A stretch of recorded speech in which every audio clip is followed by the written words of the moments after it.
Hello and welcome along to this webinar recording. My name's Adam Chamberlain. I'm the founder and managing director of Nefolo. That name comes from the word there, nephology, which is the science of the study and contemplation of clouds. And what I'd like to do today is take you through how we go about enabling modern IT for businesses, but without the risk.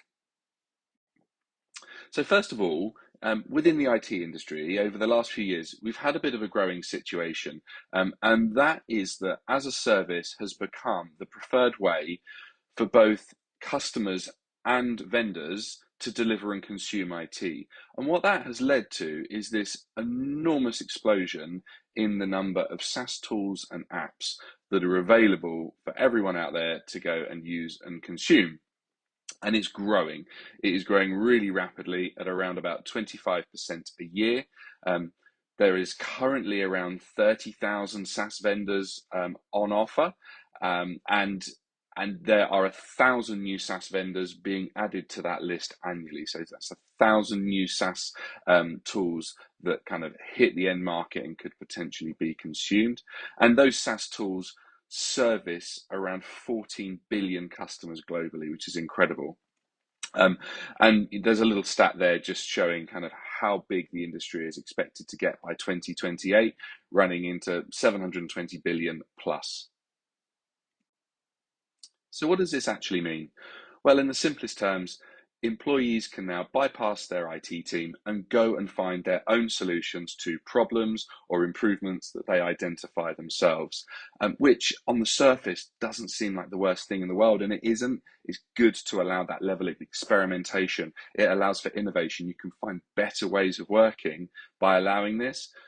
But without keeping a really close eye on it, there's also a really good chance that that one tool will become 10, the 10 tools become 100, one user becomes a whole department, and then you start to get into greater problems and ultimately exposing your business to risk because you can't see and you don't know about everything that's going on. The first type of risk is around compliance. It goes without saying that if you don't know what you've got and how it's being used, you may be creating data and storing data and sharing data in ways that just aren't appropriate for your for various different industry regulations that you might be subject to. It might be that you're breaching your contracts with customers because you haven't said that you were going to do that, and so that's a real problem. The next is GDPR issues. Your customers have a right to know what data you're storing on them, and they also have the right to ask for it to be removed. Well, of course, if you don't know where that data is being stored, you won't be able to report on it, and you certainly won't be able to delete it. So, you're at risk of a GDPR fine there. And lastly, data sovereignty. If you don't know what you've got and where it's being used, it may very well be outside of a geography that you're comfortable with and have contracted to, or it may be in a geography you're very not comfortable with and certainly haven't contracted to. So you have to be aware of it.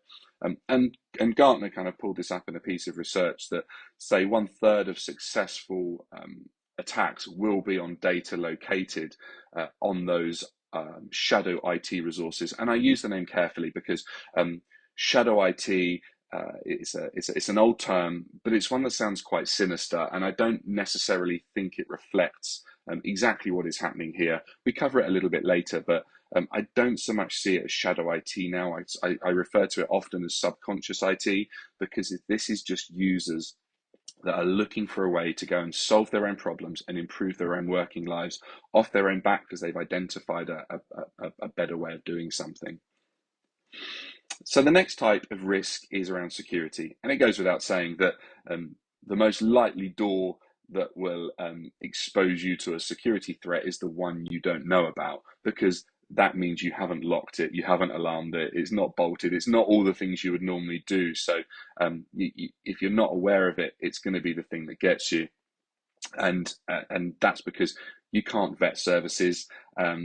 You don't know that they're secure. You don't know where they're storing data. You don't know what security features they offer, and they're not integrated. There's often no multi-factor authentication and no single sign-on with the free usage tiers you get with software as a service, because that is how the tools entice you onto a paid service or entice you to the next tier, because it offers those enterprise type features that allow you to integrate with your business that much tighter. And because you don't have MFA and single sign-on, your chance of having credentials reused, perhaps passwords being written down on post-it notes, shared around a department, all departments using a similar log-on, the same log-on, are just that much higher because the users don't have that same convenience and experience that they would if they were using a corporately provided solution. And Forbes ran a survey where they identified that 1 in 5 organizations had experienced a cyber event due to an unsanctioned IT resource. And we've spoken about it. And when you think about it in that terms, it really is, of course, that is going to be the case. Lastly, we have the financial risk that a lack of visibility brings. And that is because if you don't have a way of governing and approving how money gets spent, so this very often it can happen on a credit card, it doesn't have to go through corporate approval, it gets done on a credit card, it gets put in under an expense claim every month, and you're never aware of it. But yeah, so unapproved expenses pose a real risk. And if they're not being vetted and controlled, there's a really good possibility that you might end up with duplicated functionality or functionality that just isn't required in a tool because no one's overseeing it from a higher level. You have that chance that you're going to get locked into a contract you don't want to be part of, and by the time you do find something you're not happy with, you're locked into it for another year or 18 months before you can get out of it, and it's painful just to go through that experience of not being able to cancel something down just because you didn't have an opportunity to break the contract at a suitable time. You've then got the reputational damage that can come from the former two. No business wants to be in the press because of a compliance breach, or known in the industry for breaching compliance. No business wants to be in a headline for having a data loss, a security issue, and those things really can damage the reputation of a business, which obviously in turn damages it financially. And lastly, those former two can expose a business to fines because they've been in breach. And on that financial piece, CIO Drive had an article where they talk about nearly a third of SaaS spend going to waste. And I've been working in the cloud space for 8 to 10 years now, specifically helping businesses optimize their spend and reduce waste. And I can absolutely concur with that and say that generally a third of all spend is wasted, and that is what you go after first of all to trim it out. So yeah, very much backs that headline up there. So what can be done about it? It certainly feels like there's a big enough challenge there, and it's certainly growing. And it also feels like the implications of doing nothing are serious enough to warrant some action. And we're saying that every business is lacking in terms of their visibility of SaaS. It feels like a general statement, but it's true because SaaS is just so easy and available to everyone. That it makes tracking and seeing it very, very difficult. So you've got a couple of options open. You can go down this approach of empowering the people, educating the users to say, this is what you can do, this is what you can't do. Do the right thing, be conscious of what you're spending money on, don't do silly things that might expose us to risk, and you go down that avenue. But businesses do need a level of governance and strategy, because you need to make sure that the tools that you choose to use now might be possible to be integrated with each other or something else further down the line. It pays to have that higher level of governance that sort of sits over an individual decision to start or stop using something. The next, you've got policy. You can have a usage policy around your IT equipment that says, please don't go and sign up to software as a service without being approved. The downside to this is, and I've kind of spoken about it, this isn't a conscious decision by people to go and say, I want to breach policy now. In order to do my job, I'm going to go and breach that policy. I know I shouldn't. It almost happens on that subconscious level. People just view it as doing their job. They're looking to do their job better or faster or more accurately. And so they go off and sign up to these tools and start using them without really being aware of the implications.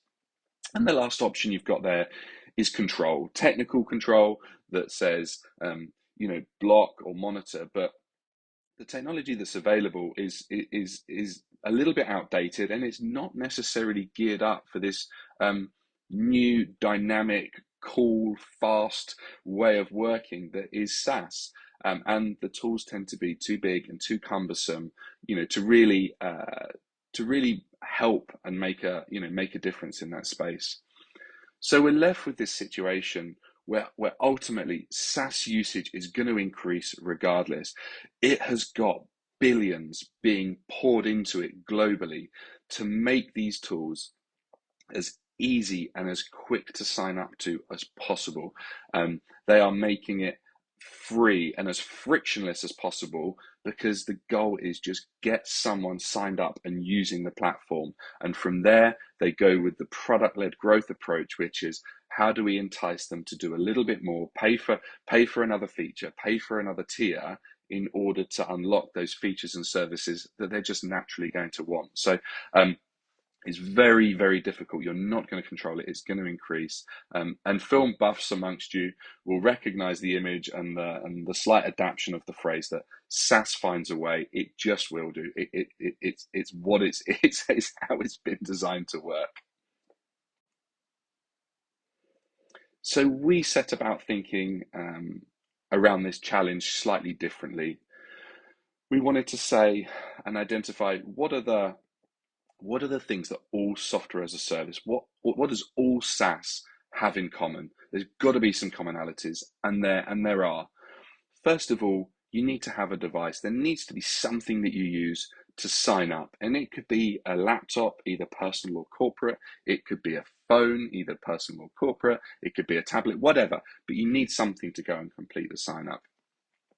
And there are a bunch of ways that you go and keep a check on activity on a device, and you can look at Active Directory policies. You can look at HR policies. We discussed usage policies.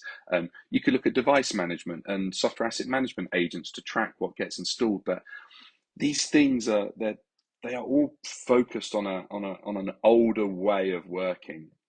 It doesn't factor in that users want to bring their own devices. They want to work on tablets, not laptops.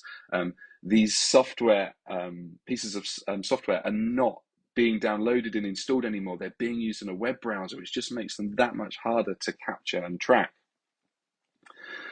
So you can then look at the internet. You have to have an internet connection to go and sign up to software as a service. And if you're looking at internet activity, you've got the ways of controlling that: gateway controls, traffic inspection. VPN, bring all of the users back to a central place and let them use the internet through there, so you can keep an eye on what is being done. But again, it feels really old and outdated. Even now, the idea of signing onto a VPN for a user can seem really alien. It's like they just don't want to do it. They just want to fire up their laptop and start using their CRM, or they want to start using their tools that they would without having to sign on to a VPN. Users want to be in coffee shops, and they want to be in airports working. So that idea of bringing everyone back to a central office starts to feel a little bit outdated and not very workable. And really, when you look at all of those things, none of them felt like a particularly fast way of dealing with this challenge. They're certainly not easy. They're not cheap. Even if you're using Active Directory, you need the experts to go and implement a policy and then manage the policy going forward. And none of them are really very user friendly, because you're ultimately looking to say, the answer's no. What's the question? I don't want you to be using this, because it's so hard to keep a track of when you are using it. And as we've mentioned, they just don't always work, because there's more money being put into finding ways for them to be deployed and used than you can ever look to tackle them with investment. So then we came to a third commonality, which was email. And the fascinating thing was, when we started looking at email, because you had to have an email account to sign up to software as a service, you had to have a way of validating who you were and getting your log on, and activating your account, and then maybe receiving an invoice. And in email, we had this real information density that was held, that we could access. You had a great catch-all. You couldn't sign up to something without it coming via email. You also had excellent delineation. It was very easy to say if you're doing something with your, with your corporate email account, with your work email account, that's something that we need to be aware of and help you with. Of course, if a department wants to sign up to Gmail accounts just so they can go and use a tool, unbeknown to anyone, you can only take your kind of capture and analysis so far. So there's always a possibility that someone can circumvent it. But ultimately, in all of this, we had something that we could make SaaSable. We could make it all of those things that has led SaaS to be super popular, which is it's easy to use, it's easy to start using, it's cheap, it's set up in seconds. All of these things. We could start to replicate them in a solution that helped business work with it. And the other point I want to make here is I'm not saying that Active Directory policies are bad. I'm not saying VPN policies are bad. Software asset management is a good thing. Like, all of these things are good. I'm just saying that with this new way of working, there's a way to look at this and take that defense in depth approach and say, could we be doing something else to give us another dimension of visibility that we perhaps don't have with the tools that we've got? So how do we do it? Well, quite simply, really, we integrate with a customer's email environment. And as you can see there, we can work with Google Workspace and Microsoft 365. And what we do is we look at three pieces of information only. We look at the from email address, the to email address, and we look at the subject of an email. And from that, we build it into a fingerprint. And what we start doing is looking for the fingerprints that get left through a customer's email environment that are the result of SaaS activity. And once we identify those fingerprints, we pass them into our environment via a secure API.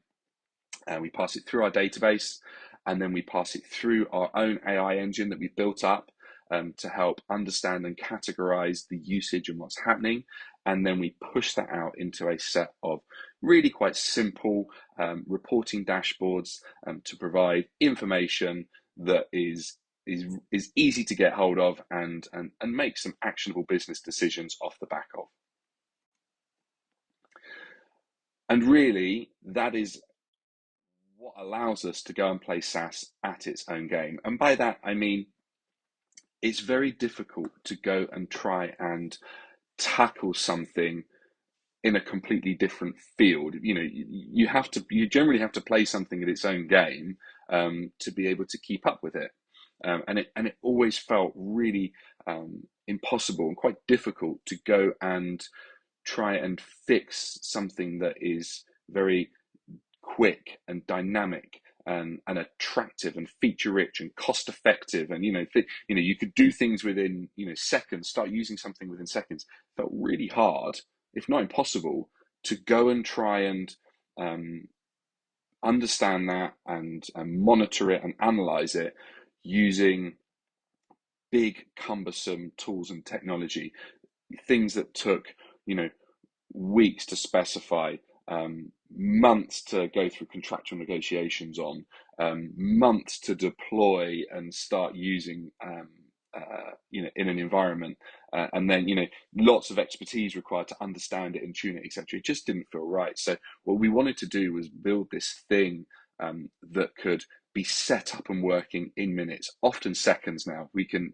genuinely, we can measure it in seconds as to how quickly we can get set up and working in a customer's environment. It's all cloud-based, so very scalable. The results are accessible wherever you are, and very modern. There's no complex contracts. That we don't want to be, having to go through pages of specification and paperwork to be able to implement this. It should be quick and simple. We have a nice, simple pay monthly SaaS model that's really cost effective, where you pay for what you use each month. And lastly, there's no hardware or software to install, no agents. That it felt painful and unnecessary, and so we build a way to do it without. And that is really what allows us to be all of those things the points in red are, are not. We can embrace that mantra of SaaS and really go and try and work with it in the same way that users are signing up to it and wanting to use it. So what I'd like to do for the last couple of minutes really is just take you through a couple of the reporting dashboards that we present, and once we've started discovering SaaS within the customer's environment. We show the number of users, and quite simply we do that because that's how we price the solution. It's based on the number of mailboxes. We show the number of tools in use and how many of those are being invoiced, and also what percentage of users sits on carbon neutral SaaS solutions, which is nice because it helps customers understand kind of how green their cloud usage actually is. You have a vendor filter, which is useful because it's difficult to go and search through a list of 100 vendors by scrolling, so you can actually search by name. As you can see, there's 70 tools identified in this test environment. That's a really common number. Generally, 2 or 3 times more are identified than a customer expects to see. So quite a significant amount. So it's really useful to be able to go and search it in that way. You've also got a date feature, a date range selection. So you can go back into specific points in time and understand what happened through that week or what happened during that month or quarter or last year. Once you've had the solution in place, you can compare, year on year to see how things are growing. Onto the pie charts or the donut charts there down the center. On the left-hand side of the screen, that is all focused around interest being generated. It's not active use, it's just what's generating the noise. And we break that down by vendor and also technology category. So it's useful to be able to spot a trend and say, well, why am I getting so much interest in that particular area? Are we lacking something? Is a department looking to do something that isn't available? They don't believe is available. The middle 2 charts, similar line, but this is active users, activity seen.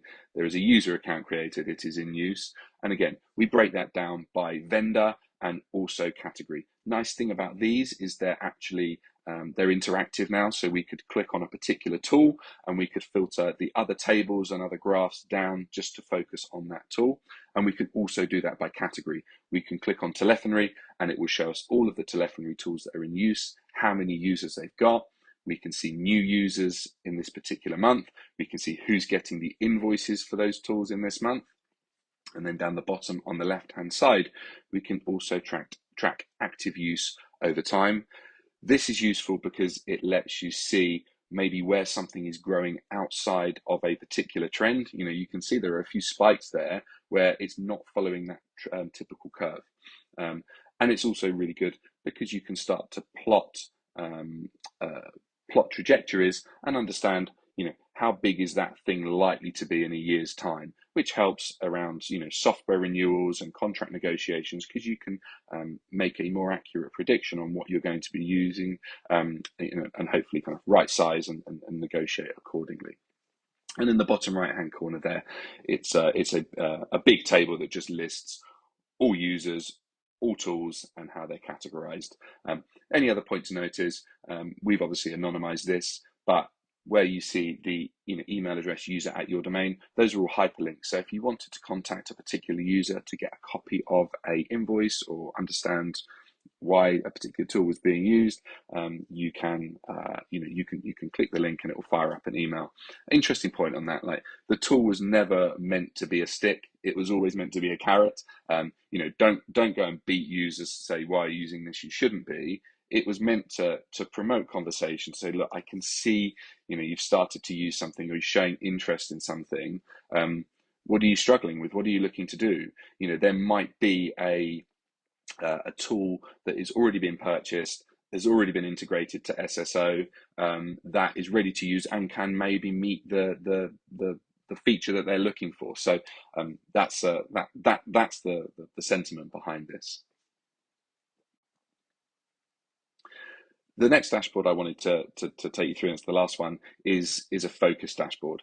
And this is because the amount of SaaS activity that a relatively small number of users, 100, 200 users, they will generate an enormous amount of activity, and it can be quite tricky to see this in the the view of everything else that's going on. So we produce this view, which is very focused on what is happening in month. And we track brand new a brand new interest. A user has shown interest in a tool they've never seen before. We track that there with the category and the date we see the activity on. Useful to start seeing those trends. We also spot brand new users on brand new tools. Never, things where we've never seen activity before, tools where we've never seen activity before. We track that in a list there because it provides a more concise view of what's new and what's happening. And then the last table on the right hand side there, that is new invoices coming in. That's tools we've never seen an invoice for before, or we're seeing an invoice go to someone that we've never seen before. The reason that's important is it's not uncommon for 2 or 3 different departments or maybe countries to be buying the same thing. You've got a license for it, but they're all buying the same thing. So you start to see, different invoices going to different individuals. So useful to see it there so you can start to consolidate it. And then down the bottom, we've got some more donut charts that are focused on where the new interest is coming from, so we can start to plot if there's trends there. If a particular department are looking for a marketing tool or whatever, you can start to see that as an in-month trend there. We also track user increase by percentage. So if a tool starts to increase really quickly, we can see that there and start to make a plan around it accordingly. And then we also do the same thing with a technology type. So if we see a technology type that starts growing in users really quickly, this is quite common. If a department's looking for a tool, they might sign up to 2 or 3 and start trying those. So all of a sudden that starts to come out as a trend in technology type. So good to spot that there.